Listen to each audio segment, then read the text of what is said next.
একটা ইসলামিক সরকার চাই, কোরআনে কথা বলে, সত্য কথা বলে। আমরা চাই আগামী নির্বাচন একটা সুস্থ, সুন্দর, নিরপেক্ষ একটা নির্বাচন হোক, যাতে আমাদের বাংলাদেশের জনগণ ঈদের মতো ঈদ উৎসবে সুন্দরভাবে একটা মানুষের মন যেদিকে ওইদিকে ভোট দিতে পারে। এবং সুস্থ একটা সুন্দর নির্বাচন চাই।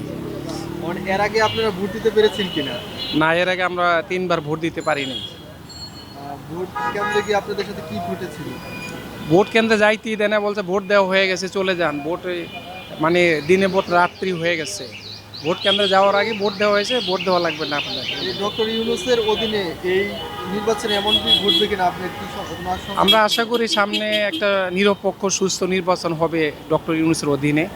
আমরা চাই যে বাংলাদেশের জনগণ যাতে সুস্থ, তাদের মন যেদিকে সুস্থ ভোট দিতে পারে, এটা আমরা চাই। এবং আগামীতে একটা ভালো একটা দল ক্ষমতায় আসুক, একটা ভালো একটা দল, যাতে দেশের মানুষ চাঁদাবাজ মুক্ত, দুর্নীতি মুক্ত, স্বাধীনভাবে ব্যবসা করবে, চাকরি করবে, ভালো থাকবে।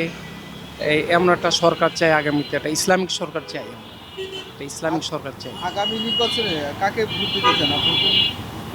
আমার পছন্দের আছে, আমি যাদেরকে বাংলাদেশ জামাত ইসলামীকে ভোট দিতে চাই, যারা কোরআনে কথা বলে, সত্য কথা বলে, ইনসাফ ও ন্যায়ের প্রত্যেক দাঁড়িপাল্লায় ভোট দিলে তারা আগামী নির্বাচনে যাতে বাংলাদেশে এই সংসদে কোরআনের আইন, ভালো একটা আইন দেশে চলবে।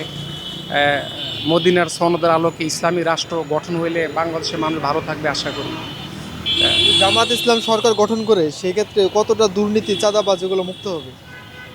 আশা করি 100%, নাহলেও দুই একটা টুকটাক থাকতে পারে, নাই এখন আমরা দেখি না। কিন্তু জামাতের যারা লোক, তারা সৎ এবং ন্যায় লোক। এর পিছনে যে 2জন মন্ত্রী ছিল, তারা 2 টাকা দুর্নীতিও করে না, কোনো প্রমাণ পায় না কেউ। নিজামী মুজাহিদ ধরেন, তারা কোনো দুর্নীতি করেন, চাঁদাবাজি করেন, তাদের কোনো নামে কোনো মামলা হয় না এই ধরনের সরকারের পক্ষ থেকে। বিগত সরকার বহুত দেখছে যে ওনারা কোনো দুর্নীতি করে না। আর জামাত ক্ষমতা এলে আশা করি ওনারা দুর্নীতি করবে না, চাঁদাবাজি করবে না, দেশকে ভালো চালানোর চেষ্টা করবে, দেশের মানুষ যাতে ভালো থাকে, তাদের এইটা প্রত্যাশা। জামাত ইসলাম যে পিয়ার পদ্ধতি চাচ্ছে, এটা আপনারা কিভাবে দেখছেন সাধারণ ভোটাররা? পিআর পদ্ধতি মানে শোনেন, মোবাইলের মাধ্যমে ভোট দিব, ভোট কেন্দ্রে যাওয়া লাগবে না, বাক্সা চুরি করা লাগবে না, মোবাইলে ব্যালট আসবে, মোবাইলে ভোট দিয়ে দিব। মানে এখানে এটা নিরাপত্তা বেশি। এখানে সামনে যে ভোট কেন্দ্রে, এটা নিরাপত্তা নাই।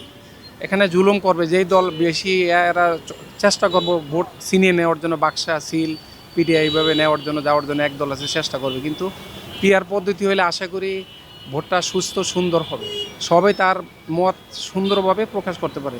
মোবাইলের মাধ্যমে কেন্দ্রে যাওয়া লাগবে না, মোবাইলে ব্যালট দিয়ে দিবে, এখানে আপনি বলে দিবেন। ভোট কেন্দ্রে লাইন দেওয়া লাগবে না, তারপর বাক্সালে দৌড় দেওয়া লাগবে না, সিল পেরানোর সুযোগ নেই। এখানে অনেক সুন্দর আইনটা আমাদের দেশে।